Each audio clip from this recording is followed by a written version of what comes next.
bahwasanya setiap orang itu pasti membutuhkan hidayah ketika dia jahil. Makanya orang ketika dia jahil, kemudian dia merespon hidayah yang datang dari Allah, dialah orang yang beruntung. Karena pada dasarnya semua dari kita ini bodoh. Tapi ingat loh, bodoh itu ada dua, Pak. Bodoh yang dia merasa bahwasanya dirinya bodoh dan bodoh yang tidak merasa dirinya bodoh. Nah, itu yang beda. Ya, para salaf itu mengatakan, Khalil bin Ahmad itu mengatakan, bodoh itu dua. Ada bodoh, orang yang ngerasa kalau dirinya bodoh. Makanya dia merespon setiap nasihat yang disampaikan kepadanya ketika dia merasa dirinya bodoh. Maka sikap tolibul ilmi selain ikhlas itu apa? Yang kedua harus bersikap bodoh. Karena kita kalau bersikap bodoh, siapapun ilmu yang kita dapatkan akan kita hargai ilmu itu. Kenapa? Layaknya orang yang bodoh mendapatkan ilmu, layaknya orang yang haus mendapatkan air itu senang. Selamat datang di channel Tauhid Istiqomah. Semoga video ini bisa membawa berkah untuk kita semua. Amin. Ada sebuah kisah nyata yang menyentuh yang sampai hari ini saya tidak pernah mampu melupakan setiap baris yang saya baca di salah satu blog pribadi dari seorang muslim yang memutuskan untuk hijrah dari pekerjaan beliau yang syubhat dan pekerjaan beliau yang haram. Sampai akhirnya beliau meninggalkan pekerjaan yang syubhat semata-mata karena Allah dan beliau berusaha untuk istiqamah setelah beliau mendapatkan petunjuk dari apa yang menjadi kegelisahan beliau ketika beliau bekerja. Kisah ini saya baca 3 tahun atau 4 tahun yang lalu, tetapi sampai hari ini membekas kepada saya dan sering saya sampaikan berulang-ulang dalam setiap kesempatan mengisi kajian. Yaitu adalah perjalanan seorang manusia yang asalnya bersentuhan dengan riba. Lama dia bergelut dengan riba sampai akhirnya terjadi pergejolakan di dalam hatinya antara tetap bekerja pada tempat tersebut atau meninggalkan. Lama sekali terjadi pertentangan di dalam hatinya, sampai Allah memberikan kepada beliau sebuah peristiwa besar yang merubah arah kehidupannya dan kompas kehidupannya. Apa peristiwa yang Allah berikan sampai peristiwa itu merubah arah kehidupannya? Yaitu adalah ketika beliau ditakdirkan menjumpai ibu dan bapaknya masih hidup ketika beliau dalam keadaan sudah bekerja. Sampai satu waktu ketika dia mendapati musibah bapaknya mengalami sakit yang menyebabkan koma yang sekian lama, tidak kunjung sembuh dari koma yang begitu panjang. Maka kemudian beliau sebagai seorang anak yang ingin berbakti, di sisa waktu umur bapaknya, maka beliau mengajukan cuti yang panjang. Untuk kemudian menemani ibunya, menemani bapaknya, untuk merawat bapaknya sampai bapaknya bisa sehat kembali atau ditakdirkan yang terbaik. Sampai kemudian ketika beliau menunggu bapaknya, lama bapaknya tidak kunjung bangun dari siuman, dari koma yang panjang. Sampai satu waktu ditakdirkan tiba-tiba bapaknya bangun dari koma. Lalu kemudian ternyata ketika bapaknya bangun dari koma, ternyata bapaknya tidak meminta apapun kepada sang anak dan tidak berbicara apapun kepada sang anak. Sang ayah hanya meminta kepada anaknya, "Nak, bapak minta es krim 1 contong.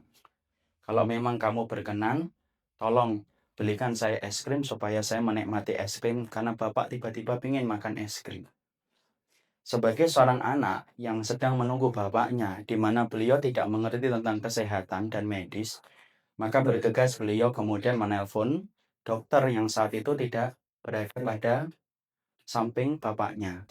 Dan sang dokter memberikan jawaban kepada beliau, berikan saja es krimnya, kamu suapin, bapak suapin, kemudian sampai beliau merasa nikmat dengan es krim yang dia minta. Bergegas sang anak kemudian membelikan es krim, bergegas dia menyuapi bapaknya satu persatu suapan masuk ke dalam mulut bapaknya. Sampai 1 contong es krim itu habis. Setelah kemudian habis, bapaknya berbicara sebentar. Kemudian lama-lama suara bapaknya semakin melemah. Dan kembali lagi bapaknya koma setelah makan es krim 1 contong. Kemudian bapaknya kembali koma dengan koma yang panjang. Sampai akhirnya ternyata bapaknya tidak bangun dari koma dan akhirnya ditakdirkan untuk meninggal dunia. Ketika kemudian sudah meninggal dunia terjadi perubahan besar yang luar biasa dalam kehidupan sang anak. Mungkin kalau kita yang melihat kejadian itu mungkin tidak membekas apapun kecuali kita meratapi dan bersedih atas kematian ayah kita. Tapi ternyata ini versinya beda bagi beliau sebagai pelaku di dalam cerita ini. Beliau kemudian melihat bahwasanya setelah beliau menguburkan ayahnya, beliau merenung panjang. Di antara perenungan yang beliau dapatkan adalah, Masya Allah ya, ternyata bapak saya, rezeki yang terakhir yang ditentukan oleh Allah kepada beliau itu adalah es krim. Sehingga ketika kemudian ayah saya koma yang harusnya secara logika dan manusiawi, harusnya ayah saya itu tidak bisa mendapatkan es krim. Jalan aja tidak mampu, lepas dari bius dan lepas dari infus saja tidak mampu. Tapi memang ditakdirkan saya berada di sampingnya dan saya punya rezeki untuk membelikan es krim untuk beliau. Ketika Allah kemudian melihat ayah saya itu adalah rezekinya adalah es krim, dibangunkan dari koma, disempurnakan rezeki es krimnya kepada ayah saya. Kemudian setelah Allah menyempurnakan rezeki es krim kepada ayah saya kemudian dikomakan kembali yang berujung kepada kematiannya. Kisah itu ternyata menggores banyak faedah dalam kehidupan beliau. Kemudian beliau berkata di dalam blog yang beliau tuliskan kisah nyata itu, di saat itulah saya sadar bahwasanya ternyata urusan rezeki itu bukan saya dan bukan siapapun yang mampu mengatur rezeki untuk saya. Tapi disitulah saya paham bahwasanya rezeki itu memang sudah ditentukan oleh Allah. Dimanapun saya bersembunyi, di balik tembok yang sangat tebal, di balik lorong yang sangat dalam, kalau memang itu adalah rezeki saya, maka itu pasti akan datang. Bahkan kalau Allah menakdirkan saya mendapatkan rezeki 1 miliar, walaupun saya dalam keadaan sedang berada di bawah sumur, kalau memang rezeki 1 miliar itu saya dapatkan, pasti Allah akan berikan kepada saya dengan berbagai macam cara. Jadi tidak perlu bagi saya untuk merisaukan apa yang telah dijamin oleh Allah, tetapi yang perlu saya risaukan adalah perjalanan saya nanti di akhirat ketika itu belum dijamin oleh Allah. Maka sejak saat itu, maka kemudian beliau meninggalkan pekerjaan yang syubhat dan haram, di mana beliau butuh perjalanan yang sangat panjang, sampai mendapatkan kisah nyata itu terjadi dalam kehidupan beliau, dan akhirnya beliau mantap dan meninggalkan pekerjaan yang syubhat dan haram, sampai hari ini beliau betul-betul tidak lagi bersentuhan dengan riba.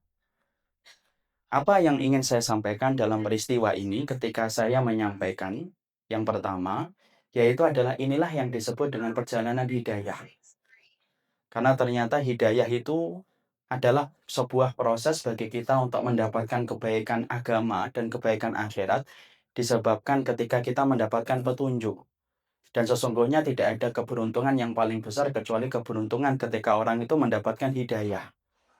Bahkan dikatakan oleh Syekh Abdurrahman As-Sa'di rahimahullahu ta'ala, sesungguhnya manusia tidak ada yang paling dia butuhkan dalam kehidupan ketika dia beribadah kepada Allah, kecuali kebutuhan yang paling besar itu adalah bagaimana dia mendapatkan hidayah. Karena dengan hidayah, menjadikan seseorang itu gampang untuk menggenggam kebenaran, dan gampang dia mengetuk pintu surga ketika dia sudah mendapatkan hidayah dalam kehidupan dia beribadah kepada Allah.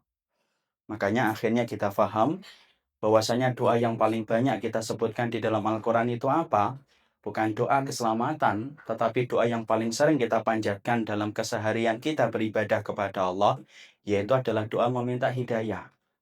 Kalau itu ada di dalam Al-Quran, surat Al-Fatihah ayat yang ke-6, berarti kita mengulang-ulang doa tersebut setiap harinya, minimal 17 kali setiap kita berdiri di dalam sholat, berarti kita ini mengulang-ulang permintaan yang sama, bahwasanya kita ini membutuhkan hidayah dari Allah berupa jalan yang lurus. Dan inilah doa yang pertama kali Allah urutkan di dalam Al-Quran. Kalau antum dan saya membuka Al-Quran, tidak ada doa yang pertama kali Allah maktubkan di dalam Al-Quran kecuali adalah doa meminta hidayah.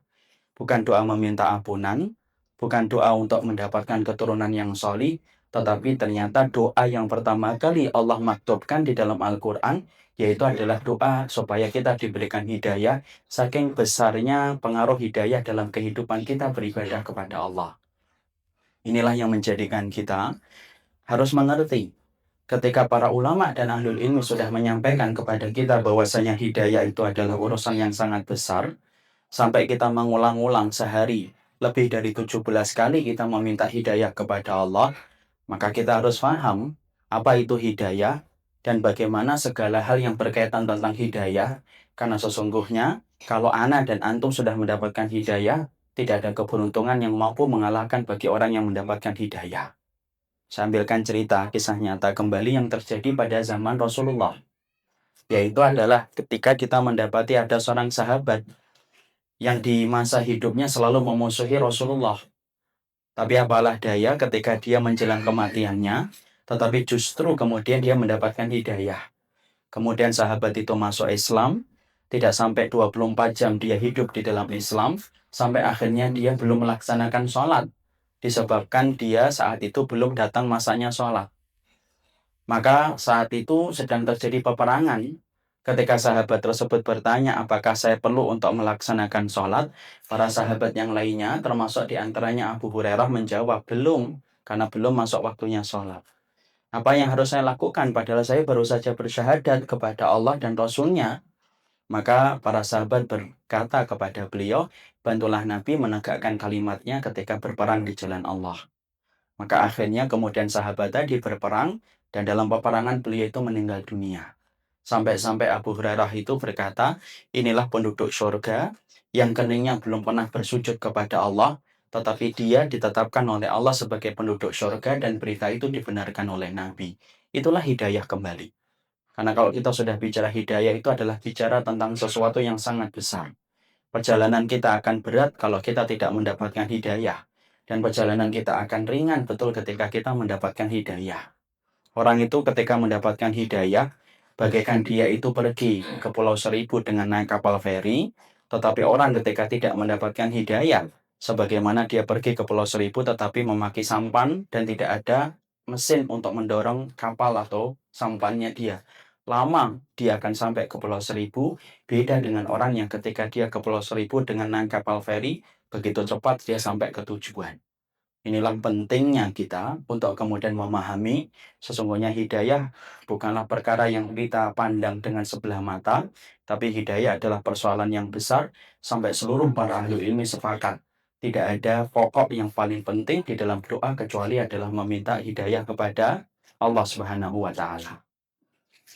Maka dalam kesempatan kali ini kita kemudian harus mengerti terlebih dahulu. Ketika kita bicara tentang hidayah, banyak hal yang nanti akan kita bahas. Tentang masalah hal yang berkaitan tentang hidayah. Tapi sebelum kita membahas itu, ada beberapa poin yang penting untuk kita pahamkan dulu. Sebelum kita membahas tentang hidayah, pengertiannya semacam apa, bagaimana menjaganya, dan bagaimana kita bisa kehilangan hidayah, ada beberapa poin yang harus kita luruskan ketika kita bicara tentang pokok masalah yang bernama hidayah. Yang pertama adalah di antara kesalahan yang beredar di antara masyarakat adalah mereka mengatakan bahwasanya hidayah itu perkara yang ditunggu. Sehingga kemudian ketika orang tidak bergegas di dalam ketaatan, selalu yang dia salahkan itu adalah hidayah. Ketika seseorang laki-laki ngajak temannya, ayo kita sholat yuk di masjid, maka dia akan berkata, enggak, saya belum mendapatkan hidayah.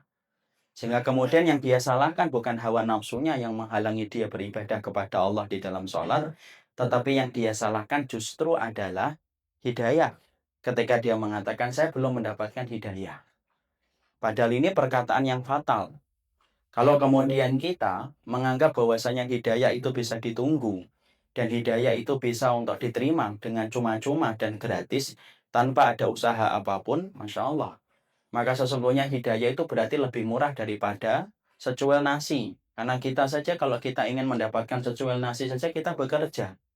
Kita ingin mendapatkan uang 500 perak. Ada kaki yang harus digerakkan, ada tangan yang harus dikibaskan. Hanya untuk mendapatkan rezeki 500 perak. Kalau rezeki 500 perak, ada kaki yang digerakkan, ada kibas tangan yang harus diayunkan, supaya mendapatkan untung 500 perak, mosok kita akan mengira bahwasanya hidayah itu lebih murah daripada uang 500 perak, di mana kita menunggu di dalam rumah, lalu tiba-tiba akan mendapatkan hidayah sendiri. Ini merupakan kesalahan fatal disebabkan orang tidak pernah bersentuhan dengan satu pemahaman yang utuh dan benar ketika membicarakan tentang hidayah. Sehingga yang disalahkan itu selalu hidayah. Sehingga kemudian ketika ditanya, kenapa kok tidak menutup auratnya? Selalu menjawab, belum dapat hidayah. Belum dapat hidayah, nanti deh kalau dapat hidayah baru pakai jilbab. Itu masih mending ya, daripada mengatakan yang penting jilbabnya hati. Kalau ada orang yang mengatakan jilbabnya hati itu bilang sama dia, kalau pakai helm tidak usah pakai helm. Kalau ditangkap polisi bilang, yang penting itu helmin hati, Pak. Ya, helm hati aja tidak ada kok jilbab hati ada. Bilang aja ke polisi, pasti polisinya semakin marah. Tapi di situ kita memahami, ternyata banyak orang yang menyalahkan proses ketika dia tidak memahami ilmu, ketika dia tidak mau beramal itu yang selalu dijadikan kambing hitam itu adalah hidayah. Padahal ketika kita memahami ini berarti kita telah menuduh Allah dengan tuduhan yang sangat buruk. Apa tuduhan yang kita berikan kepada Allah? Berarti kamu menuduh bahwasanya Allah itu pelit ketika membagi hidayah. Seakan-akan Allah itu berikan kepada seseorang tetapi tidak diberikan kepada orang lain. Padahal hidayah itu Allah berikan sesuai dengan keadilan Allah dan setiap orang itu punya kesempatan yang sama untuk mendapatkan hidayah. Jadi tidak ada ceritanya orang yang meninggalkan ketaatan, meninggalkan ibadah, lalu dia sandarkan bahwasanya itu kesalahannya dan kambing hitamnya adalah hidayah. Bukan. Bukan hidayah yang tidak kamu jemput, tetapi bukan hidayah yang tidak menjemput kamu, tetapi kamulah orang yang tidak mau menjemput hidayah datang dalam kehidupanmu. Ya, karena kita hanya mencari secuil nasi pun kita harus bekerja, apalagi ketika kita membicarakan tentang hidayah. Ini yang kita luruskan terlebih dahulu ketika kita bicara tentang hidayah. Yang kedua yang kita perlu luruskan ketika kita bicara hidayah, bukan berarti orang yang dapat hidayah itu tidak bisa hilang loh. Karena banyak orang yang merasa bahwasanya kalau sudah dapat hidayah itu nanti dia akan selamanya mendapatkan hidayah terus. Loh ya kata siapa? Orang yang mendapatkan hidayah itu akan terus-terusan dapat hidayah. Wong kita pakai baju aja bisa kotor kok. Kita makan aja bisa lapar, kita minum bisa haus kembali setelah melalui proses yang panjang. Jangan kita kira bahwasanya orang yang sudah menggenggam hidayah itu berarti kemudian hidayah itu tidak akan hilang. Kata Imam Ibnu Qayyim ini kesalahan fatal bagi orang yang ditiupkan bisikan setan. Sehingga kemudian orang sering ketika sudah mendapatkan hidayah, kemudian dia kendor upayanya untuk mencari kembali hidayah kembali setelah dia merasa sudah mendapatkan hidayah, dia merasa sudah hijrah, dia merasa sudah taubat, dia merasa sudah ngerti tentang sunnah. Tapi dia lupa bahwasanya perjalanan hidayah itu bisa hilang. Berapa banyak Pak orang yang kemudian meninggalkan yang haram 2 tahun, 3 tahun, 4 tahun, 5 tahun asalnya istiqomah. Tahun yang ketujuh ketika semakin berat dia menyesal. Kenapa saya harus tinggalkan pekerjaan saya yang dulu? Kan akhirnya keadaannya menjadi susah. Tuh. Karena ternyata hidayah itu bukan berarti barang paten yang kemudian nempel sebagaimana kita memahat di tembok tidak akan hilang. Hidayah itu kayak menulis di atas pasir yang bisa hilang setiap waktunya. Makanya ada seorang sahabat kan bisa murtad. Siapa sahabat yang bisa murtad? Siapa sahabat yang murtad, ikhwan? Jangan ngeliatin saya. Saya bukan sahabat. Ya. Kalau diliatin gini saya pengen minum, tapi tidak ada minuman. Nah, bercanda. Nah, bercanda. Aduh, panitianya sensitif ini kelihatan. Sekarang saya tanya, siapa sahabat yang kemudian murtad siapa? Siapa? Bal'am bin Borok bukan sahabat. Bal'am bin Borok itu hidup pada zaman Nabi Musa alaihi salam. Siapa? Sahabat yang kemudian murtad adalah Ubaidillah bin Jahsy. Seorang sahabat yang kemudian menjadi menantunya Abu Sofyan. Ikut dalam hijrah ke Habasyah yang pertama dan ikut dalam Habasyah yang kedua. Coba ikut ke Habasyah. Padahal perjalanan para sahabat ketika pergi ke Habasyah, perjalanan untuk menjaga iman. Dan Ubaidillah bin Jahsy ikut dalam rombongan pergi ke Habasyah karena untuk menyelamatkan kondisi imannya dan kondisi istrinya Ummu Habibah yang merupakan putri dari Abu Sofyan. Jangan bilang ya, tidak kenal Abu Sofyan ya. Jadi kemudian merupakan gembong orang musyrikun sebelum beliau masuk Islam sampai akhirnya beliau masuk Islam. Siapa istrinya Abu Sofyan? Saya salah nanya kelihatannya. Hindun istrinya itu. Sehingga kemudian Ubaidillah bin Jahsy kemudian akhirnya pergi ke Habasyah, kembali lagi kemudian bertemu Rasulullah, kemudian pergi lagi Habasyah yang kedua ketika belum mendapatkan tempat hijrah yang tepat. Sampai akhirnya ternyata ketika Ubaidillah bin Jahsy berada di Habasyah, muamalah dia dengan orang-orang Nasoro itu tidak terhingga. Tanpa beliau memfilter dan tanpa beliau itu menjaga dirinya dari segala macam pengaruh yang bisa untuk mempengaruhi beliau. Apa yang terjadi? Yang terjadi adalah beliau akhirnya murtad ketika beliau tidak kuat untuk mempertahankan iman di Habasyah. Kesukaannya meminum khamar menjadikan Ubaidillah bin Jahsy sulit untuk menerima perintah untuk kemudian untuk meninggalkan khamar, dan akhirnya berlanjut sampai akhirnya beliau menjadi murtad, pindah kepada agama Nasara setelah dia berusaha menyelamatkan iman pada Habasyah yang pertama dan pada hijrah Habasyah yang kedua.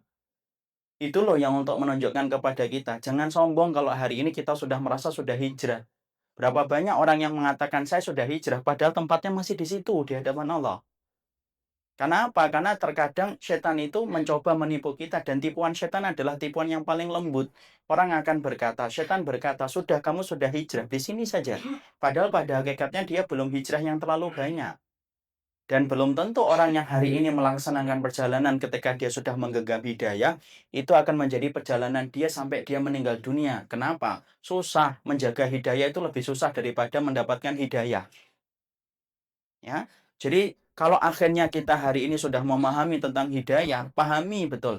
Menjaga itu lebih susah daripada mendapatkan. Banyak orang yang mereka itu mendapatkan momen-momen istimewa sampai mendapatkan hidayah. Dan kadang-kadang momen-momennya itu kadang-kadang itu remeh. Tapi akhirnya bisa memberikan kepadanya hidayah. Tapi apalah daya, apalah acur. Ketika dia ternyata tidak menggenggam hidayah dan tidak menjaga hidayah, dan merasa kalau dapat hidayah itu tidak mungkin akan tertukar, akhirnya mengendorkan penjagaan dan akhirnya menjadi hilang kembali hidayah tersebut. Kenapa saya berani mengatakan bahwasanya menjaga hidayah itu lebih susah daripada mendapatkan hidayah? Ya iya, banyak kok peristiwa-peristiwa hidayah yang sering kita dengarkan itu datang dari urusan-urusan yang tampaknya kecil, tapi bisa merubah kehidupan seseorang. Di Bekasi, di Babu Taubah, Komplek Kemang Pratama yang saya tinggal di sana. Di sana itu ada wanita yang tiba-tiba masuk Islam. Saya kemudian ditelepon pihak masjid, Ustadz ini ada orang yang mau masuk Islam. Standar di dalam masjid saya itu, kemudian kalau ada orang yang masuk Islam ya tidak langsung kita terima, harus kita kemudian tanya dulu, bukan langsung diterima, silahkan bersyahadat, enggak. Kita buka dialog dulu. Kita dengan dialog itu kita menginginkan kalau ada kesalahan niat kita luruskan kembali. Ketika saya bicara sama beliau, Ibu, kenapa pengen masuk Islam? Padahal beliau guru agama di sekolah terkenal Katolik di Jakarta. Guru agama. Maka kemudian saya bertanya, apakah karena ada laki-laki yang akan melamar ibu dari seorang laki-laki muslim? Dia berkata, enggak. Lalu apa yang kemudian ingin ibu dapatkan dalam Islam? Karena beliau lalu cerita, perjalanan beliau kemudian masuk Islam. Yaitu dimulai ketika beliau bermimpi. Dalam mimpi yang beliau temui, beliau itu diperintahkan untuk wudhu. Saya itu mimpi beberapa waktu yang lalu, Ustaz. Kemudian dalam mimpi saya itu wudhu. Saya bangun dan saya ngerti tidak ada agama yang memiliki perintah dan syariat wudhu kecuali itu saya dapatkan dalam Islam. Kemudian saya menganggap ini adalah bunga tidur ketika saya sering lihat orang yang berwudhu. Mungkin ketika dia mencoba menghibur diri menakwil mimpi yang dia lihat itu. Tapi kemudian beberapa hari kemudian dia bermimpi kembali, wudhu kembali. Dan setiap dia diperintahkan di dalam mimpinya, maka beliau itu menolak untuk kemudian berwudhu. Wudhu kamu. Tapi saya berusaha untuk menolak dan tidak mau untuk berwudhu. Di samping saya tidak tahu, saya juga tidak mau. Karena saya tahu itu miliknya kaum muslimin dan saya bukan orang Islam. Kemudian beberapa hari mimpinya kembali lebih sering daripada sebelum-sebelumnya. Sampai akhirnya dalam satu titik dia takut untuk tidur. Masya Allah. Kenapa dia takut untuk tidur? Karena saya khawatir nanti kalau tidur saya akan bermimpi. Saya pernah ngelewatin beberapa hari saya tidak tidur. Hanya untuk tidak melihat mimpi. Untuk kemudian disuruh wudhu. Masya Allah ya. Makanya kaum muslimin banyak tidurnya. Wudhunya terus nih. Beliau ini kemudian sampai tidak tidur. Kemudian sampai akhirnya beliau merenungkan dan merenung dan mencoba untuk bertanya kepada teman-teman SMP-nya yang dia pernah kenal muslim. Dia tanya, dia googling, dia cari, sampai akhirnya, sampai datangnya kepada beliau itu apa? Sebuah kemantapan, saatnya saya ini bersyahadat. Kenapa? Tidak ada yang memerintahkan saya, tidak ada yang mampu masuk ke dalam mimpi saya, kecuali adalah Rabb penguasa alam semesta yang memerintahkan saya berwudu. Dan akhirnya beliau masuk Islam. Suf, di sini kita mendapati perjalanan mendapatkan hidayah itu terkadang datang dari sesuatu yang sifatnya remeh. Tapi wallahi demi Allah, demi Rabb yang kita gantungkan harapan kita, dan Rabb yang kita mintakan surganya di dalam kehidupan akhirat kelak kita nanti, sesungguhnya mendapatkan hidayah lebih mudah, tetapi menjaga hidayah itu jauh lebih susah. Makanya kalau hari ini ada orang-orang yang baru merasakan, Masya Allah nikmatnya sunnah, jangan buru-buru kita merasa jumawa dengan apa yang telah kita pilih hari ini. Kenapa? Karena belum tentu kita kemudian kalau tidak menjaga, bisa jadi sunnah ini menjadi hilang dan kita tukar dengan sesuatu yang lain dan batil. Inilah yang menjadikan kita meluruskan kembali arti hidayah itu kayak apa sih? Karena dari dua ini sering beredar sebuah pengertian yang salah. Orang sering merasa bahwasanya hidayah itu adalah hidayah itu harus kemudian didapatkan secara cuma-cuma ketika dia duduk diam di dalam ruangan. Dan banyak orang yang merasa bahwasanya kalau sudah menggenggam hidayah itu berarti tidak mungkin hilang kembali hidayah. Tidak, bisa hilang.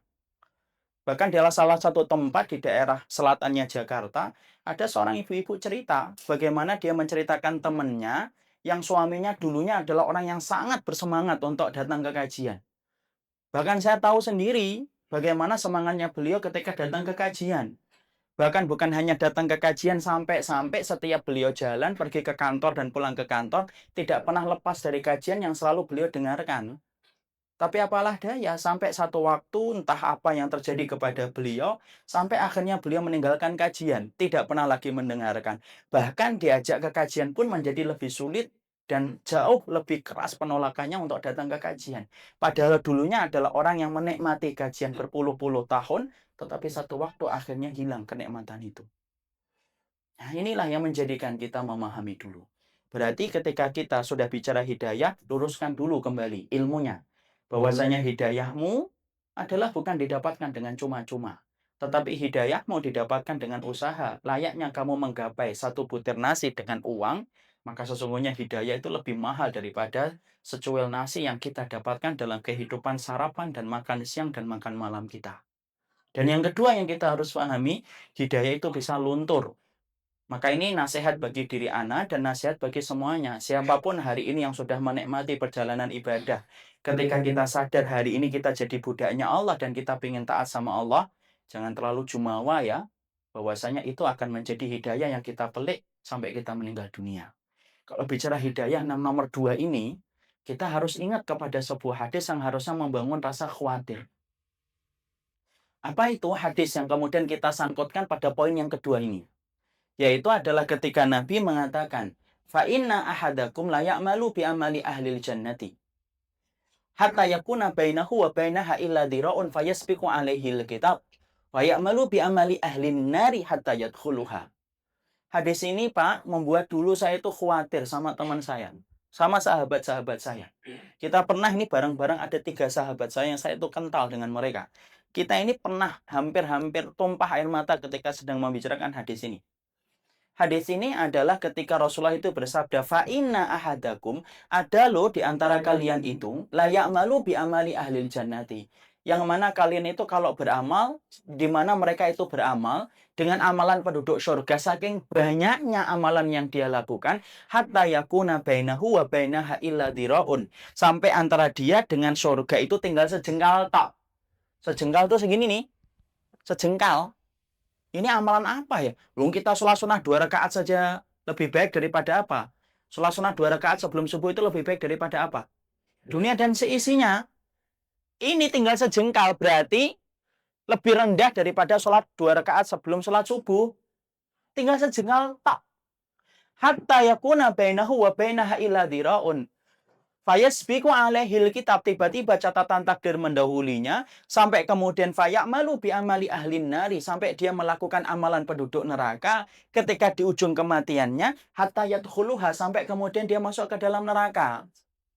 Hadis ini bukan kemudian kita menyalahkan takdir. Tidak, Allah tidak pernah menimpakan takdir yang merugikan kita. Tapi hadis ini memberikan kepada kita dulu kewaspadaan ketika kita menggenggam hidayah merupakan perkara yang penting. Karena hidayah bukan berarti barang paten yang tidak bisa hilang. Layaknya barang yang kita kunci dengan gembok yang kemudian tidak hilang ketika gemboknya masih ada di tangan kita. Tidak gitu. Ya, makanya Sampai-sampai Wahab bin Munabbih saja menceritakan kan ada perjalanan seorang ahli ibadah. Puluhan tahun dia kemudian beribadah, tapi akhirnya matinya murtad. Sebagaimana ahli ibadah itu hidup pada zaman sebelum Rasulullah SAW. Ahli ibadah, Pak. Sampai-sampai dikatakan oleh para tabi'in, hampir-hampir setan itu putus asa untuk menggoda dia, bagaimana menggelincirkan dia di dalam dosa dan kemaksiatan. Masya Allah. Ahli ibadah ini tiap hari kerjaannya adalah ibadah. Sampai kemudian ada tetangga-tetangganya yang kemudian berkeinginan untuk melaksanakan perjalanan keluar kota. Mereka bingung karena mereka punya adik perempuan. Mereka akhirnya apa? Sepakat, yuk kita titipkan kepada orang yang alim ini dan orang yang solih ini. Kenapa? Orang yang solih ini akan amanah untuk menjaga adik kita supaya adik kita terjaga. Apa yang terjadi? Asalnya orang alim itu berusaha keras untuk menampik dan menolak. Enggak, jangan dititipin ke saya. Tapi apalah daya, tiga pemuda itu betul-betul bertekad dalam tanda kutip keras kepala untuk menitipkan adik perempuan mereka kepada orang yang alim ini. Ya, maka akhirnya apa? Sampai adik ini akhirnya berhasil dititipkan, tetapi dengan syarat yang ditetapkan oleh alim tersebut. Apa? Yaitu adik perempuannya di bawah, dia berada di atas. Untuk tidak mengganggunya dan tidak kelihatan. Setan ketika mendapati adik perempuan itu akhirnya berhasil dititipkan kepada orang yang alim ini, kata Wahab bin Munabbih rahimahullah ta'ala, maka Masya Allah, setan itu mendapatkan celah walaupun sedikit. Itu celahnya setan. Dan setan itu sabar. Ya? Makanya kalau berdakwah tidak sabar itu kebangetan itu. Kalah sama setan. Mau maling aja sabar kok. Muterin rumah gitu. Anak buahnya ngomong, kapan bos kita maling? Sabar, itu maling. Setannya ini sabar. Makanya kemudian sampai-sampai akhirnya ketika berhasil dititipkan, maka kemudian cara laki-laki itu kalau mengirimkan logistik makanan kepada wanita yang dititipkan kepadanya gimana? Dari atas, saking ingin menjaga dari wanita. Di atas kemudian pakai tali di bawah. Sang perempuan kemudian membuka jendela, kemudian ngambil. Setan, sabar. Setan itu kalau ingin menggelincirkan orang supaya tidak mendapatkan hidayah itu betul-betul sabar banget. Maka kemudian setan itu pelan-pelan membisikkan kepada dia, jangan langsung kemudian, ayo langsung. Datengin itu kamarnya langsung. Tidak gitu. Setan berusaha untuk kemudian mengatakan, mosok sih tega memberikan nasi, memberikan makanan dari atas, buat turun ke bawah, lebih manusiawi toh. Maka kemudian akhirnya sang laki-laki itu akhirnya nolak. Perasaan itu kemudian bergumul bergejolak di dalam hatinya. Ya tapi akhirnya diikutin pula. Oh iya, lebih manusiawi ya. Dia turun ke bawah, kemudian dia ketok, kemudian dia langsung pelincing lari ke atas. Karena tidak ingin ketemu setan. Dibiarkan dulu, sabar ya. Biarin dulu, tidak apa-apa. Dia biar merasakan dulu. Sampai kemudian akhirnya setan itu setelah sekian lama kayak gitu, setan kembali membisikkan. Mosok sih kamu tidak pernah ngelihat orangnya? Ngelihat dikit supaya kamu ngerti orangnya. Lalu kemudian akhirnya apa? Iya ya, kok saya tidak salah kan mau dititipin ke saya kan? Apa salahnya saya kemudian ngeliatin orangnya itu kayak apa? Gitu. Maka kemudian akhirnya apa? Diketok, dibuka. Terbukalah kemudian untuk melihat. Setan tidak langsung mengatakan, ayo masuk ke kamarnya. Enggak. Sudah biarin dulu. Lama setan membisikkan kembali. Mosok sih harus ngeliatin tok, diajak bicara. Wanita itu butuh untuk tempat bicara. Ngobrol. Apa akhirnya? Setelah itu dibiarkan. Sampai akhirnya apa? Waliyadzubillah nasallallahu alaihi sampai terjadinya zina. Sampai kemudian mengandung. Sampai akhirnya kalut dan bingung ahli ibadah tersebut. Dibunuh sang wanita bersama dengan janin yang dia kandung. Belum selesai. Setan masih kemudian mengatakan, kamu kubur. Nanti kemudian kamu bilang kepada kakak-kakaknya bahwasanya ini pergi kabur karena tidak kuat ketika dititipkan kepada dirimu dengan aturan yang banyak. Dikubur. Kemudian dilapisi lantainya. 3 pemuda itu datang dan berkata, mana adik kami? Sang pemuda soleh itu berkata, adikmu telah kabur. Tidak kuat dia berada di sini. Kemudian akhirnya 3 pemuda itu pulang. Lalu kemudian apa? Akhirnya kemudian pulang, mereka sudah yakin. Kenapa? Mereka tidak mendustakan apa yang diomongkan oleh orang itu. Kenapa? Mereka percaya. Sampai akhirnya setan itu pindah dari pemuda soleh ini, kemudian pindah kepada 3 pemuda ini. Kemudian masuk ke dalam mimpi 3 pemuda yang menjadi kakak perempuan yang tadi dibunuh. Dijumpai itu kemudian apa dalam mimpinya? Adikmu itu nggak kabur, adikmu dibunuh, dikuburkan di salah satu bagian rumahnya. Cerita ini ada loh dalam kitab-kitab asar para salafus salih. Lalu kemudian 3 pemuda itu bangun. Ketika bangun mereka tidak menganggap mimpi tersebut kecuali mereka menganggap karena saking rindunya mereka kepada adik mereka sampai menjumpai mimpi tersebut. Tapi mereka kaget ketika satu dengan yang lainnya ternyata mimpinya sama. Akhirnya mereka penasaran, ayolah kita buktikan betul nggak tempat itu. Akhirnya mereka mengendap-endap, mereka perhatikan kapan orang yang soleh itu pergi dari rumah. Ketika kemudian dia pergi dari rumah, mereka masuk, mereka bongkar tempat yang mereka lihat dalam mimpi, dan ternyata benar apa yang mereka saksikan. Mereka melihat tulang belulang adiknya ada di tempat tersebut. Marahlah mereka bersama dengan seluruh warga. Diseret itu pemuda tersebut. Pemuda tersebut ketika diseret, dia itu hampir-hampir bertobat kepada Allah, menyesali atas apa yang dia lakukan. Tapi apalah daya, Allah nguji dulu. Di sini kita paham ya, kalau ada orang yang bertobat itu tidak dibiarkan gampang. Kadang-kadang kita ini sudah menganggap salah kalau tobat langsung gampang hidupnya. Kata siapa? Orang yang tobat itu justru akan dibuat sulit hidupnya oleh Allah untuk menguji apakah tobatnya adalah tobat jujur atau tobat mendusta. Maka betul-betul dia dipukulin ketika mereka geram mendapatkan orang yang soleh ini melakukan perbuatan yang tidak pernah mereka bayangkan. Sampai membunuh, sampai kemudian dikuburkan di bagian rumahnya. Sakit yang dia terasa, tiba-tiba setan kembali lagi datang untuk kemudian membisikkan kepadanya, "Ukfur billah." Kufur sama Allah.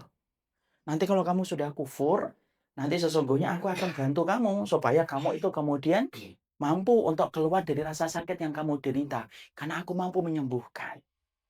Saat itulah tergelincir hatinya. Dan dia berkata, "Ghafartu billah." Saya kufur kepada Allah. Pada saat itulah malaikat mau datang untuk mencabut nyawanya tepat ketika dia kufur kepada Allah. Tuh lihat. Ini loh yang namanya menggenggam hidayah itu susah, sulit. Makanya tadi saya katakan poin yang kedua yang ingin saya sampaikan. Ayolah kita hari ini ketika sudah merasakan nikmatnya sunnah, nikmatnya akidah. Jangan terlalu kemudian merasa besar hati. Sampai kemudian mengatakan, apalagi sampai membanggakan, Alhamdulillah sudah hijrah saya. Nggak usah gitu, Allah yang sudah tahu kok. Supaya kemudian ketika kita tidak terlalu jumawa dengan perasaan yang kita miliki, kita terus berusaha untuk menjaga. Kenapa? Menjaga hidayah lebih susah daripada mendapatkan hidayah. Disitulah kita mengetahui 2 perkara yang berkaitan tentang hidayah, di mana itu adalah perkara yang sering salah ketika di dalam kehidupan kita memahami hidayah. Maka hidayah itu sekarang mari kita mulai bahas. Ya. Hidayah itu kemudian bagaimana kita memahaminya. Ya. Maka sesungguhnya hidayah pengertiannya. Hidayah itu secara bahasa disebut dengan kata rosyad atau al-irsyad, petunjuk. Itu secara bahasa. Ya. Secara bahasa adalah petunjuk yang sifatnya abstrak, maknawi. Itu namanya hidayah. Jadi, misalkan kasih saya petunjuk, tapi bukan petunjuk yang eh, sifatnya kasat mata, tapi petunjuk yang sifatnya abstrak itu namanya hidayah.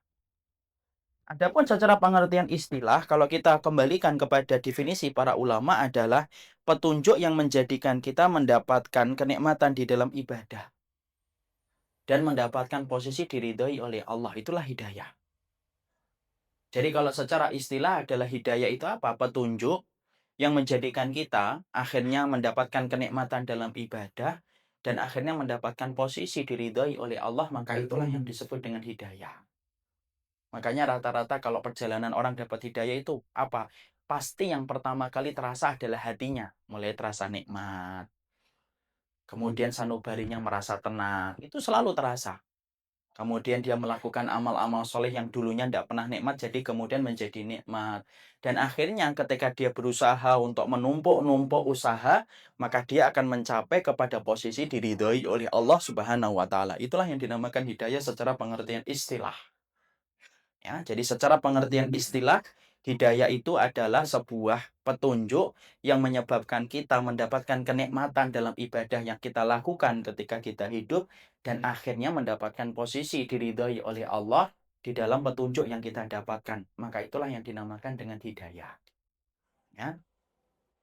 Maka sesungguhnya Kita kemudian mempelajari di mana Imam Ibnu Qayyim di dalam risalahnya, Risalah ila Imam Ibnu Qayyim, diterangkan sesungguhnya hidayah itu kedudukannya sebagaimana air. Hidayah itu sebagaimana air. Kenapa diibaratkan dengan sebagaimana air? Karena setiap orang itu pada dasarnya membutuhkan hidayah. Tidak terkecuali.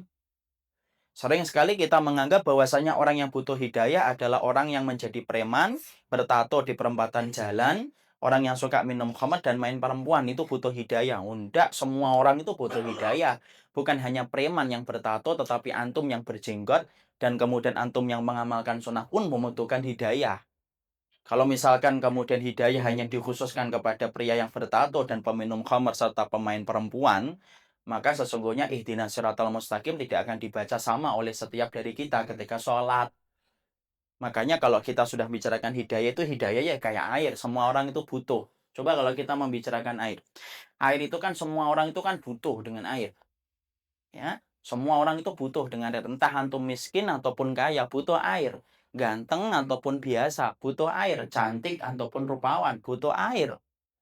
Dimanapun kita berada, di pusat kota Jakarta Selatan, tanah per meternya 80 juta, dengan tanah Gebang yang per meternya cuma 1 juta, itu sama-sama butuh air. Karena apa? Jangan salah bahwasanya membutuhkan hidayah itu hanyalah preman yang bertato, pemain perempuan, dan suka memenenggak minuman khamr. Enggak. Semua orang itu butuh yang dinamakan dengan hidayah. Makanya sampai kemudian Imam Ibnu Qayyim dalam risalahnya menjelaskan, setidaknya ada 5 kondisi kenapa orang itu membutuhkan hidayah. Jadi ada 5 kondisi kenapa setiap orang itu membutuhkan hidayah dalam kehidupannya. Setiap waktunya dan setiap saatnya dia membutuhkan hidayah. Ya. Maka kondisi yang pertama yang dikatakan oleh beliau, kondisi yang pertama, kenapa orang itu menempatkan atau di dalam Islam itu ditempatkan hidayah sebagaimana air? Karena yang pertama, yang membutuhkan hidayah itu ada 5 posisi orang itu membutuhkan hidayah. Posisi yang pertama, orang yang membutuhkan hidayah itu siapa? Orang yang jahil, orang yang bodoh. Orang yang bodoh itu adalah membutuhkan hidayah untuk menerangi jalan kehidupannya dari apa yang dia tidak tahu sampai dia tahu. Orang semacam ini tentunya butuh hidayah. Ini kan kita maklum nih kalau posisi yang pertama. Kita maklum banget nih bahwasanya setiap orang itu pasti membutuhkan hidayah ketika dia jahil. Makanya orang ketika dia jahil, kemudian dia merespon hidayah yang datang dari Allah, dialah orang yang beruntung. Karena pada dasarnya semua dari kita ini bodoh. Tapi ingat loh, bodoh itu ada 2, Pak. Bodoh yang dia merasa bahwasanya dirinya bodoh dan bodoh yang tidak merasa dirinya bodoh. Nah, itu yang beda. Ya, para salaf itu mengatakan, Khalil bin Ahmad itu mengatakan, bodoh itu 2. Ada bodoh, orang yang ngerasa kalau dirinya bodoh. Makanya dia merespon setiap nasihat yang disampaikan kepadanya ketika dia merasa dirinya bodoh. Maka sikap thalibul ilmi selain ikhlas itu apa? Yang kedua, harus bersikap bodoh. Karena kita kalau bersikap bodoh, siapapun ilmu yang kita dapatkan akan kita hargai ilmu itu. Kenapa? Layaknya orang yang bodoh mendapatkan ilmu, layaknya orang yang haus mendapatkan air itu senang. Ya, itu orang yang kemudian akan gampang merespon hidayah. Siapa? Orang yang bodoh ketika dia merasa dirinya bodoh. Tapi ada orang yang bodoh yang tidak akan pernah mampu merespon hidayah. Siapa? Orang yang bodoh tetapi dia tidak merasa dirinya bodoh. Setiap disampaikan kepadanya nasihat dan tulisan, walaupun dengan tutur kata dan tulisan yang lembut menyentuh hatinya, dia tolak. Kenapa dia tolak? Ya karena dia merasa bahwasanya dia pinter. Nah, ini musibah ini. Dan banyak orang itu akhirnya terjebak kepada kebodohan sampai meninggal dunia, ya disebabkan karena sikap yang kedua. Dan kita berlindung dari sikap yang kedua. Banyak loh orang yang tidak terasa itu ketika dia merasa pinter. Akhirnya apa? Ngeremehin ilmu.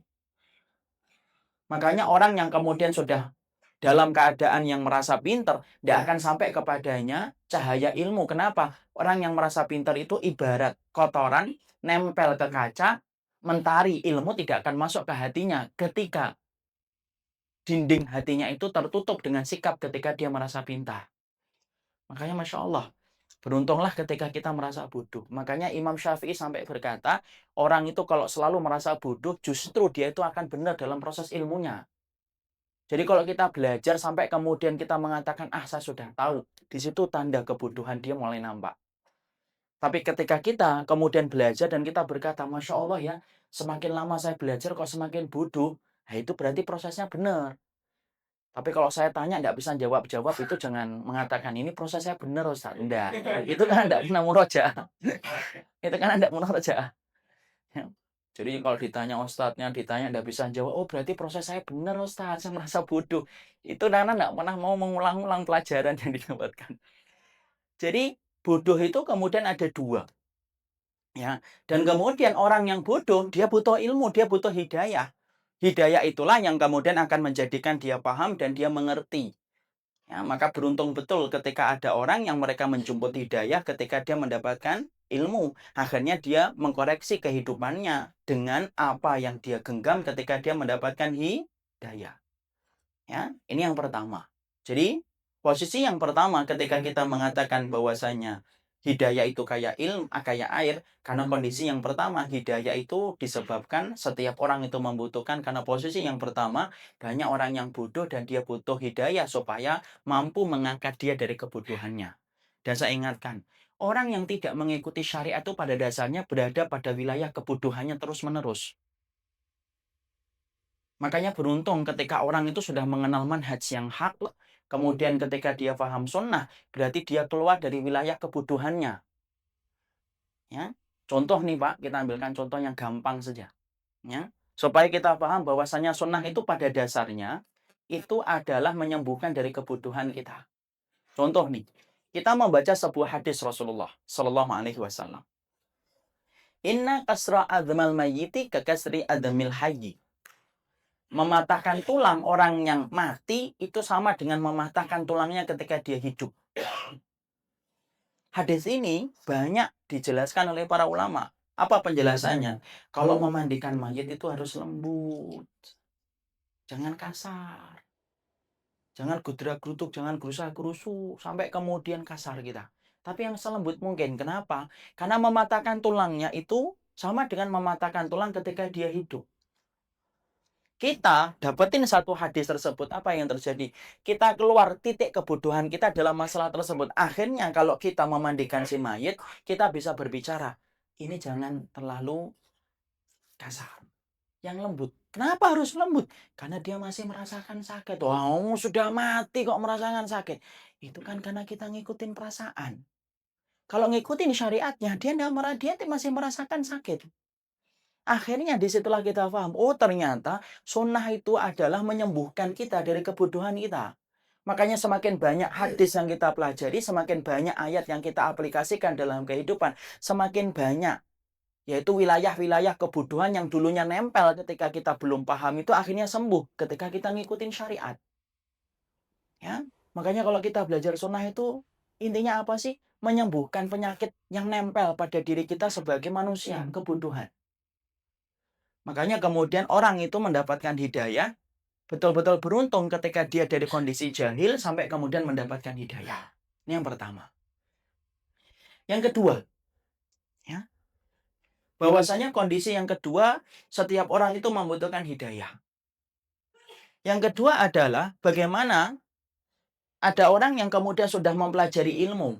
Ana dan antum sudah terikat kepada majelis ilmu. Tapi kenapa kok kita tetap meminta hidayah? Kalaulah si pandir, kalaulah si bodoh, dia meminta hidayah, kita maklumi, kita paham. Dia butuh supaya kemudian dia benar. Tapi kenapa kalau kita yang sudah belajar, sudah ikut ke kajian, sudah melalang buana ke tempat-tempat kajian antara tempat satu dengan tempat yang lainnya. Kenapa kok kita tetap meminta hidayah? Alasan yang kedua, kadang-kadang kita sudah belajar ilmu, tetapi belum sempurna dari apa yang kita pelajari. Kita butuh hidayah. Fungsinya apa? Supaya menyempurnakan banyak ilmu yang belum kita pelajari. Supaya disegerakan oleh Allah. Ya? Masih banyak nggak sunnah yang belum kita dapatkan? Masih banyak, Pak. Masih banyak betul sunnah-sunnah yang hari ini belum kita kaji. Dan masih banyak ilmu yang disampaikan oleh Nabi dan para sahabat yang belum kita tuntaskan dalam kehidupan kita. Makanya hari ini ketika kita sudah mulai belajar, sudah mulai dengar, sudah mulai datang ke kajian, jangan pernah merasa bahwasanya kita telah menggenggam seluruh ilmu yang datang dari Nabi. Belum. Perjalanan kita ini masih panjang. Kenapa? Perjalanan mencari ilmu, perjalanan yang tidak ada ujungnya. Makanya setiap kita belajar, terus akan menguak kebodohan kita, dan semakin kita ngerti, semakin kita akan paham ternyata banyak sekali yang belum kita pelajari. Makanya bagi thalibul ilmi, kenapa mereka kok meminta hidayah? Ketika dia mengatakan, Allahumma inni as'alukal huda wal afafa wat tuqa. Kenapa kok dia meminta hidayah? Padahal dia adalah orang yang sudah berilmu dan sudah paham. Tidaklah dia itu meminta hidayah ketika dia sudah belajar. Karena ilmunya saya dan ilmunya antum, bapak-bapak dan ibu, yang hari ini kita pelajari, itu belum semua dari apa yang harusnya kita pahami. Makanya banyak kan ada orang yang kadang-kadang ngerti tentang sholat, sunnah, tapi tidak ngerti dia dalam masalah muamalah yang benar. Kadang-kadang dia ngerti bagaimana kehidupan rumah tangga yang benar, tapi belum tentu ngerti bagaimana dia berzikir yang benar. Masih banyak hal yang kadang-kadang belum kita pahami di dalam syariat ini ketika kita menjadi pengikutnya. Kita minta hidayah. Kenapa kita minta hidayah? Supaya disegerakan atas apa yang kita belum pelajari, supaya kemudian kita cepat menguasai apa yang harusnya kita pahami. Supaya tidak sampai salah jalan kita.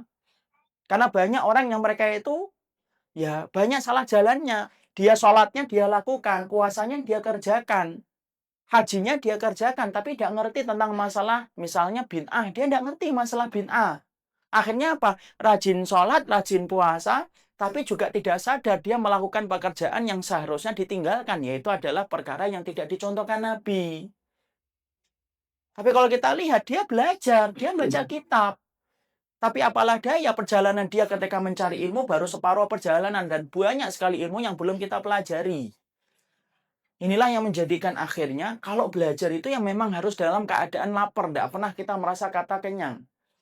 Makanya para ulama itu sampai gurunya aja sampai ratusan mereka. Kenapa? Saking mereka butuhnya kepada ilmu. Kita kalau bukan karena hidayah Allah yang tidak akan sempurna. Kita pingin walaupun hari ini sudah membaca kitab, datang ke kajian. Saya sudah ngikutin kajian tafsir. Saya sudah ngikutin kajian akidah. Kalaupun kamu sudah mengikuti itu, belum tentu kamu mengetahui semua persoalan yang berkaitan tentang sunnah. Saking luasnya ilmu yang Allah turunkan dalam kehidupan kita. Belajar. Dan mintalah hidayah ketika kamu belajar, supaya ilmu yang tidak kamu ketahui, segera kamu ketahui. Itu yang namanya hidayah. Makanya orang yang kemudian menuntut ilmu sama butuhnya dengan preman yang bertato peminum khamr, sama butuhnya dengan dia untuk membutuhkan hidayah. Bukan berarti ketika kita sudah duduk di majelis ilmu berarti tidak butuh hidayah. Justru butuh hidayah. Dan salah satu sikap yang sering salah itu apa? Belajar baru separuh-separuh, tapi merasa telah menggenggam semuanya ilmu yang ada di dalam sunnah. Ya akhirnya apa? Gampang memvonis, gampang menyalahkan orang.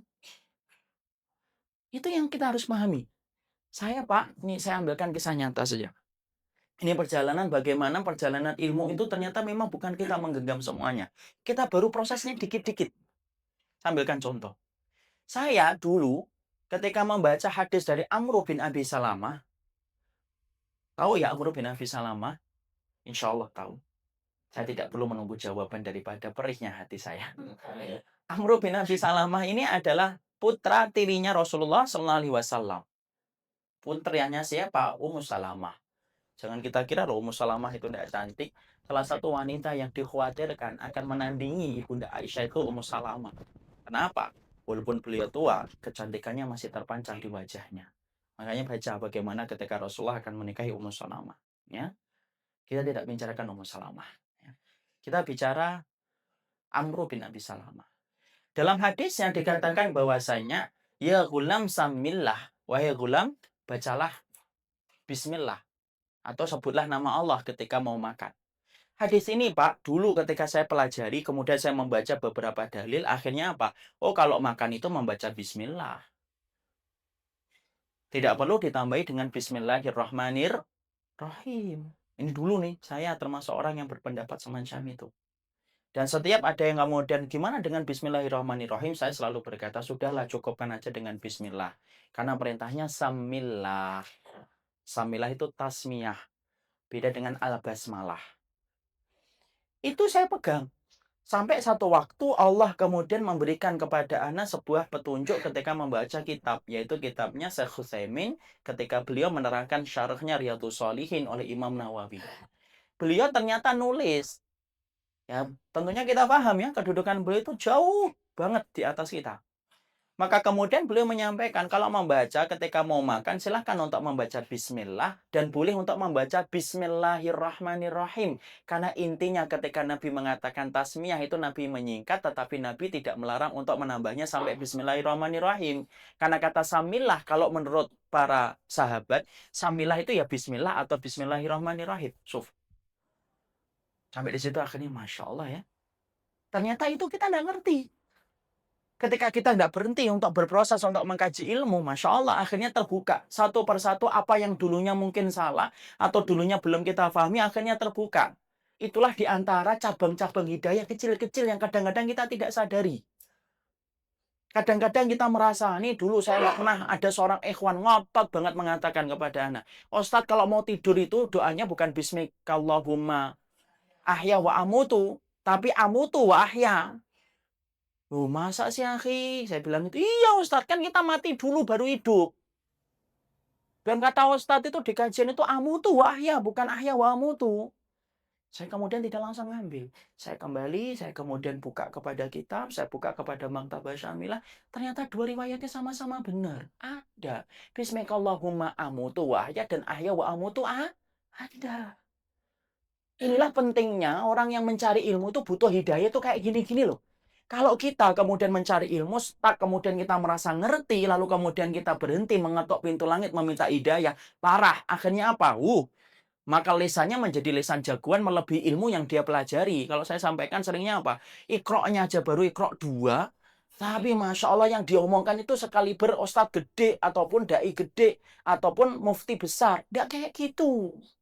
Justru para ulama kalau mereka ditanya tentang satu perkara, mereka butuh waktu berbulan-bulan untuk menjawab persoalan itu. Kenapa? Saking beratnya mereka, karena mereka ngerti seluruh keseluruhan masalah. Beda kan dengan kita? Makanya orang yang semakin berilmu kayak elang, semakin dia naik ke tempat yang tinggi semakin kelihatan banyak. Beda dengan orang yang kemudian tidak pernah naik ke langit kan? Dia akan berkata ini ruangannya cuma segini.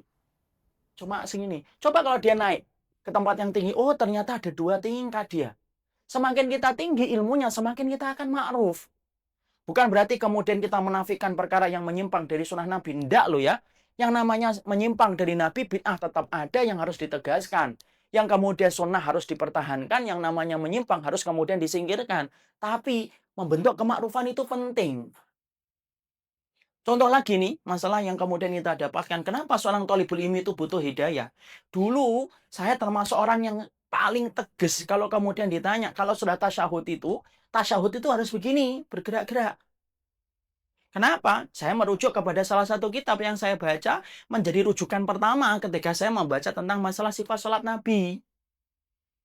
Tapi ternyata sampai kemudian mendapati buku-buku yang lainnya, kitab-kitab yang lainnya, ternyata itu hanya masalah khilaf. Yaitu masalah kemudian menggerakkan. Menggerakkan itu ada yang menggerak-gerakkan, ada yang menggerakkan itu begini. Semakin kita ngerti apa yang terjadi, sikapnya semakin ma'ruf. Sebagaimana saya dulu beranggapan bahwasanya ketika kita habis i'tidal itu kita kan i'tidal, habis rukuk kan i'tidal. Kan sikapnya ada 2. Ada sikap yang pertama begini, ya kan? Sikapnya namanya apa ini namanya? Namanya qobd. Sikap yang kedua lurus, namanya irsal. Dulu saya termasuk orang yang beranggapan, enggak, harus irsal, harus lurus. Ya kan nanti berpegang kepada satu kitab yang saya baca menjadi referensi pertama ketika saya membaca sifat sholat Nabi. Ternyata Masya Allah, saya mendapati sebuah kitab yang luar biasa dari Syekh bin Baz rahimahullahu ta'ala. Beliau menjelaskan, itu tuh sebenarnya perbedaannya hanya perbedaan satu hadis, tetapi maknanya bisa berbeda. Dari riwayatnya Wa'il bin Hujr, apa? Bahwasanya Nabi ketika habis rukuk kembali kepada posisi pertama. Posisi pertama itu gimana? Nah, itu para ulama beda. Posisi yang pertama itu namanya, posisi pertama di dalam sholat itu ada yang mengatakan ya posisi sebelum sholat, lurus. Posisi awal. Jadi Nabi itu kalau habis rukuk kembali ke posisi awal. Nah, posisi awal ini para ulama beda-beda. Nah, ada yang mengatakan posisi awal itu lurus sebelum kita sholat. Ada yang mengatakan salah satunya Syekh bin Baz yang namanya posisi awal sebelum rukuk ya posisi awal ketika dia sedekap. Kan dia sedekap kan sebelum dia rukuk.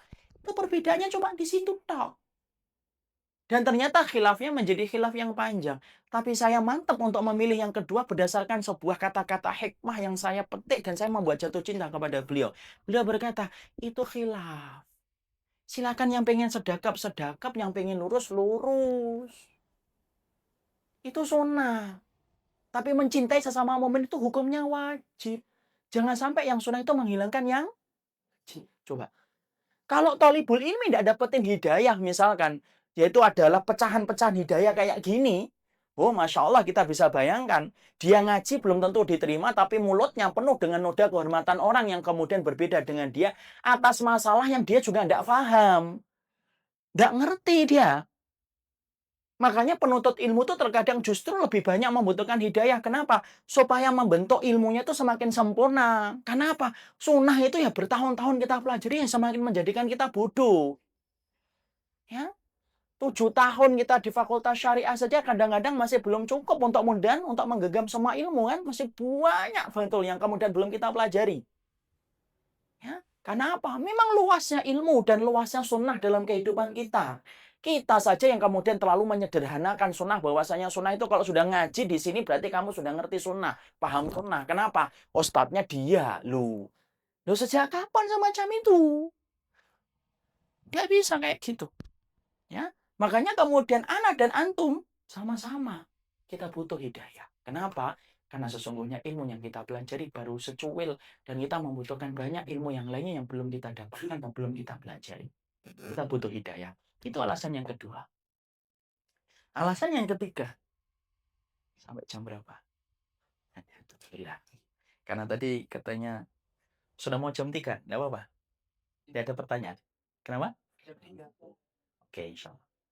Tidak usah pertanyaan katanya. Karena sudah pada paham insya Allah.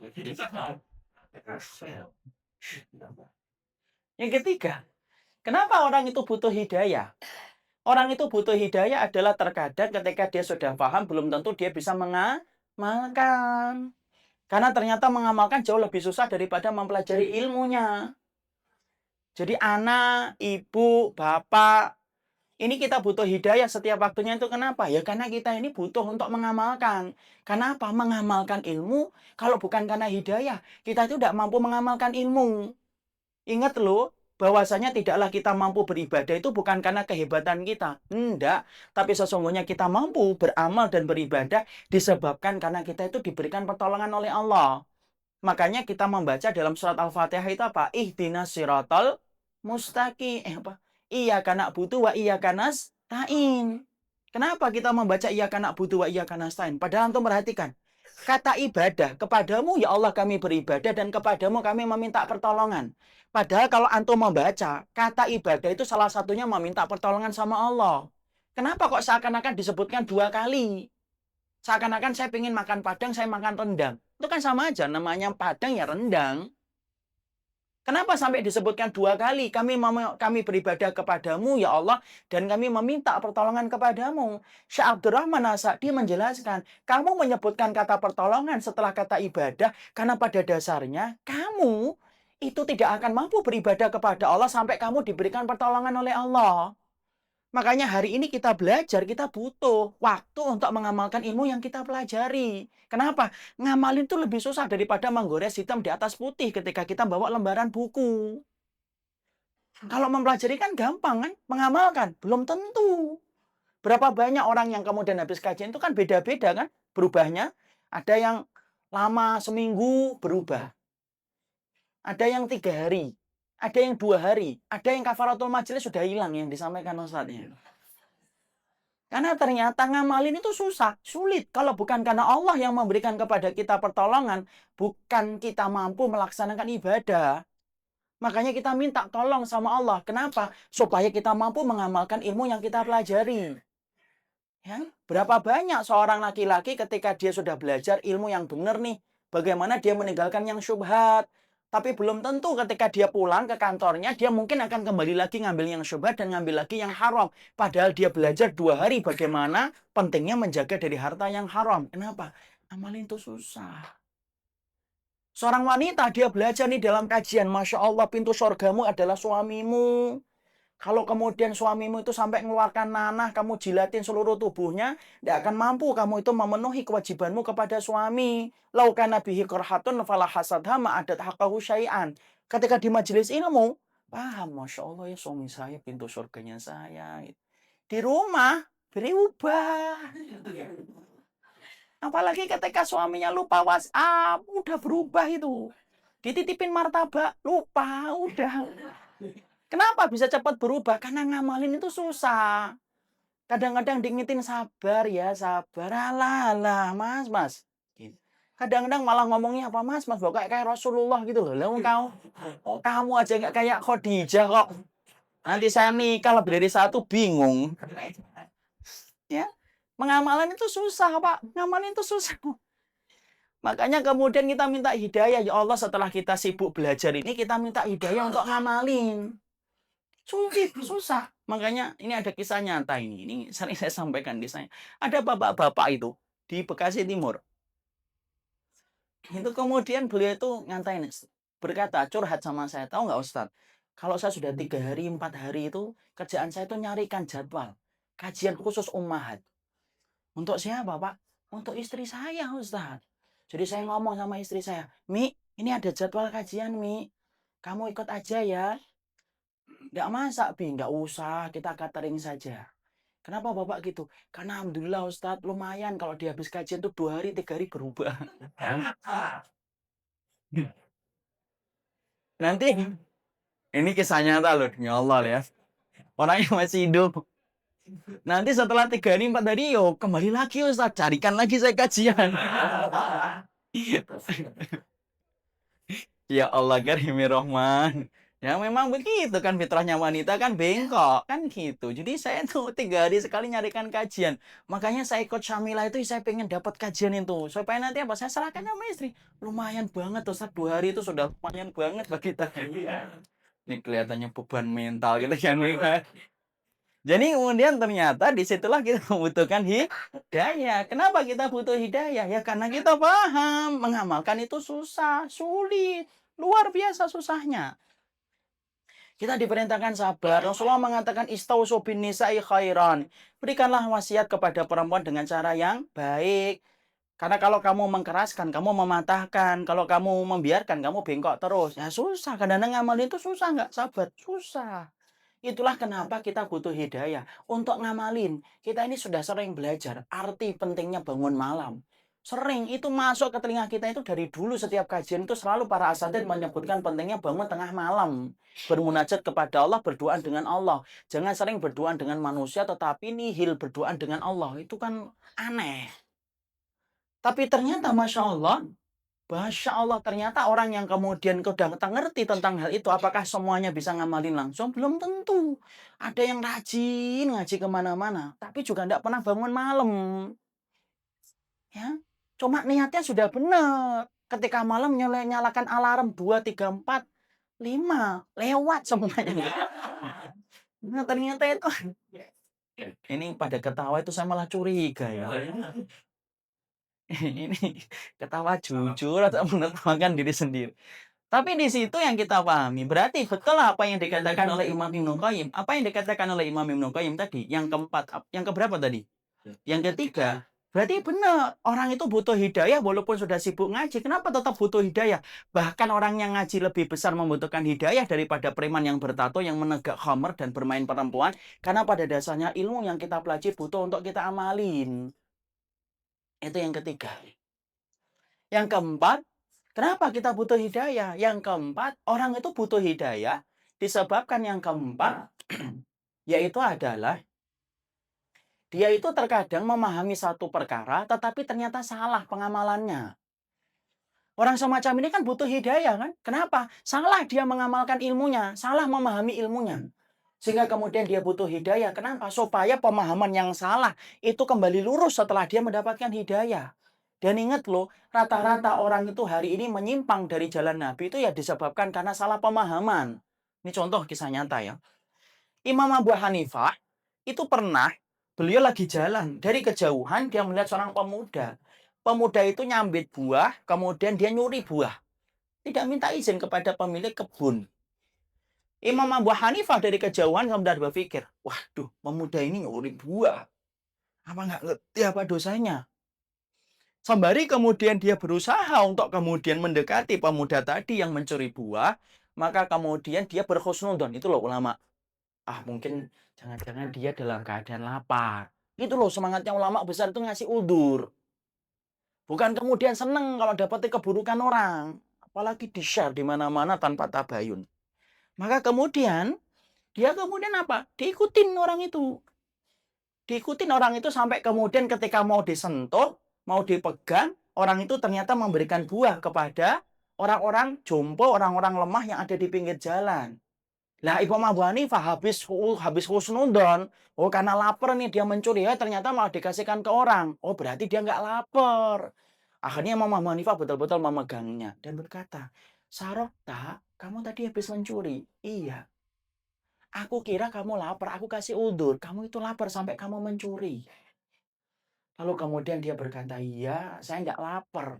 Lah kenapa kamu mencuri? Sarok tulillah. Lihat jawabannya. Dia mengatakan, aku mencuri karena Allah. Suf, mencurinya karena Allah.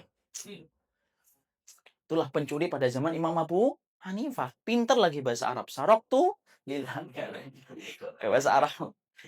Sarok tulillah, saya mencuri karena Allah Subhanahu wa taala. Imam Abu Hanifah bingung. Di mana ada, saya belum pernah belajar fikih itu namanya mencuri karena Allah itu mana. Kemudian dia mendengarkan penjelasan dulu. Maka orang itu berkata, gimana saya itu mencuri bukan karena Allah? Karena gini, saya kalau mencuri, berarti saya itu kemudian mendapatkan satu dosa. Dosa mencuri. Dan ingat loh, kata beliau kepada Imam Abu Hanifah, dosa itu tidak dilipat gandakan, cukup satu. Tapi saya ketika berinfak, saya kasihkan buah-buah ini kepada fakir miskin, maka saya mendapatkan pahala sedekah. Dan ingat loh, sedekah itu dilipat gandakan 10 kali lipat. Tuh kan, pinter kan? Masya Allah ya. Masya Allah, kalau malingnya kayak gini mumet ustadznya. Kemudian dia berkata, berarti 10 kurangi 1. Masih berapa? 9. Jadi saya pulang masih dapat pahala 9. Tidak apa-apa saya nyuri. Saya ridho dapat pahala dosa mencuri.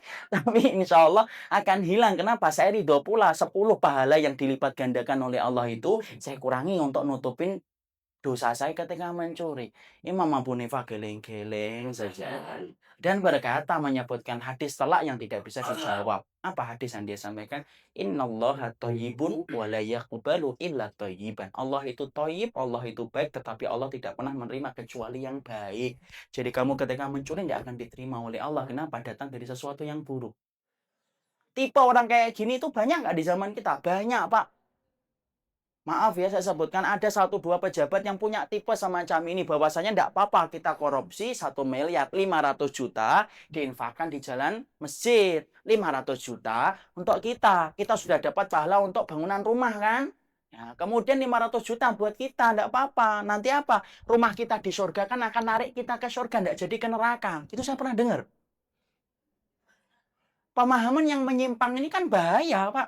Makanya kita butuh hidayah kan? Banyak kita butuh hidayah. Kenapa kita butuh hidayah? Gek, kalau kata orang Semarang, jangan-jangan nih kita ini sering mendapatkan ilmu pemahamannya salah. Lah kita minta kepada Allah, Anda nih ya. Anda nih. Belum. Kalau sudah Anda tidak bisa diterusin.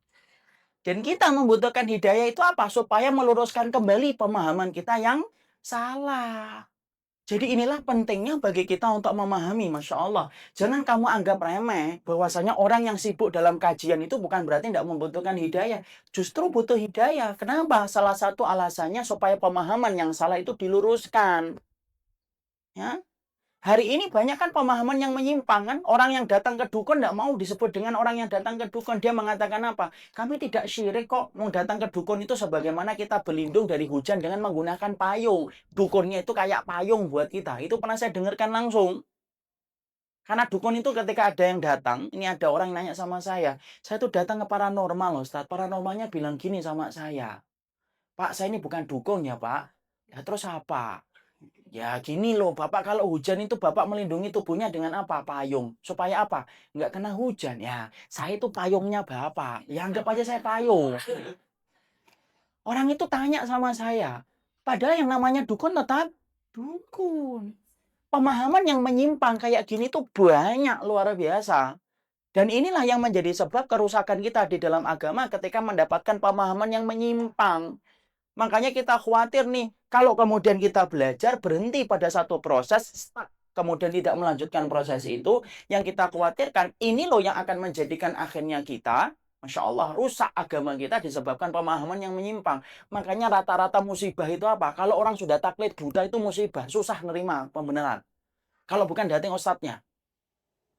Padahal Masya Allah, kemaksuman itu telah wafat. Nih, catat baik-baik. Kemaksuman itu telah wafat dengan wafatnya Rasulullah SAW. Tidak ada lagi yang maksum. Kalau kita taklid buta, Masya Allah, kalau kita sampai taklid buta, ya tidak akan pernah benar pemikiran kita yang salah disebabkan kita taklid buta kepada fulan. Makanya saya tidak pernah perintahkan bapak dan ibu untuk taklid buta kepada siapapun, hatta kepada anak pun tidak. Kenapa? Kemaksuman itu telah hilang, telah wafat bersama dengan wafatnya Nabi. Kalau kita ingin sembuh atas pemahaman yang salah, belajarlah untuk mendengar dari setiap ilmu yang sampai kepada kita, hargai ilmu itu. Walaupun terkadang dari anak kecil yang belum pernah kita kenal sebelumnya. Ya. Karena apa? Di ini banyak orang yang mereka itu memaksumkan fulan, memaksumkan fulan, memaksumkan fulan. Loh, kayak tidak sadar bahwasanya kemaksuman itu telah pergi bersama dengan ruhnya Nabi ketika dicabut oleh malaikat maut. Nah, ini kalau kita tidak paham ini, ya, Masya Allah, rusak pemahaman, susah dibenerin. Kenapa? Susahnya dibenerin itu karena taklid buta itu. Akhirnya apa? Taklid buta itu menampar hidayah supaya hidayah terusir dari hati seseorang. Nah, ini pentingnya bagi kita. Susah nerima orang. Ya. Jadi kemudian yang keempat, kenapa kita butuh hidayah? Wallahi, kita butuh hidayah disebabkan karena bisa jadi pemahaman kita ada yang salah. Dan kita butuh hidayah supaya Allah membenarkan pemahaman kita atas apa yang tidak kita pelajari atau atas yang salah kita pelajari. Sudah. Yang kelima, yang terakhir. Saya sebutkan yang kelima, yang terakhir. Yang terakhir pelan-pelan. Kita kenapa butuh hidayah? Karena pada dasarnya kita butuh hidayah walaupun kita sudah sholih, alim. Kenapa kita tetap butuh hidayah? Kita tetap butuh hidayah supaya kita mendapatkan istiqomah hingga menutup mata. Karena mendapatkan istiqomah sampai menutup mata bukan perkara yang gampang. Saya akan sampaikan sebuah riwayat nyata yang terjadi pada zaman Rasulullah. Nabi pernah melihat ada seorang sahabat yang berperang. Kemudian Rasulullah bertanya, kalian komentari laki-laki ini apa? Kemudian orang itu berkata, dialah penduduk surga. Kemudian Nabi mengatakan, enggak, dia bukan penduduk surga, dia penduduk neraka. Sampai ada seorang sahabat yang kemudian ngikutin, ternyata sahabat yang tadi dikatakan para sahabat adalah penduduk surga, jatuh dalam kudanya, terluka. Ketika sakaratul maut, dia tidak kuat merasakan sakaratul maut. Dia ngambil sebilah pedang, dia tusukkan ke tubuhnya, detik-detik yang seharusnya dia tinggal nunggu sepersekian menit, harusnya dia sudah mendapatkan mati syahid. Tapi karena tidak kuat dengan apa yang dia derita, dia ambil sebilah pedang, dia bunuh, dia hunuskan ke tubuhnya. Mati, tapi bukan mati membela kalimat Allah, mati bunuh diri. Disitulah kita paham, setan itu Pak, gangguin kita sampai kita mau mati sepersekian detik itu setan masih ngupingi kita. Makanya istiqomah itu kalau bukan karena Allah susah kita istiqomah. Itu yang kelima. Jadi kemudian kita butuh hidayah. Sudah selesai. Walaupun pembahasan kita ibaratnya mau ke Kudus, kita baru sampai Cikampek ini. Tapi tidak apa-apa, setidaknya kita sudah mengetahui tentang pokok-pokok hal yang berkaitan tentang hidayah, supaya kita memahami. Subhanakallahumma wa bihamdika asyhadu an la ilaha illa anta